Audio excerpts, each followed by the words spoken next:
Degree घेऊन काहीही होणार नाही, नोकरी हवी असेल तर स्किल ही लागणारच.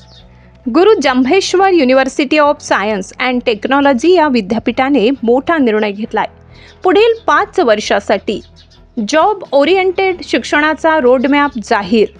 आता विद्यार्थ्यांना शिकायला मिळणार AI, cyber security, robotics, electric vehicle technology आणि सगळ्यात मोठं म्हणजे internship compulsory. Live industry projects अनिवार्य. म्हणजे काय? पदवी पूर्ण होण्यापूर्वीच तुम्ही जॉब रेडी. इंडस्ट्रीला हवेत स्किल्ड लोक आणि आता विद्यार्थी थेट तयार होणार. तुम्हाला काय वाटतं?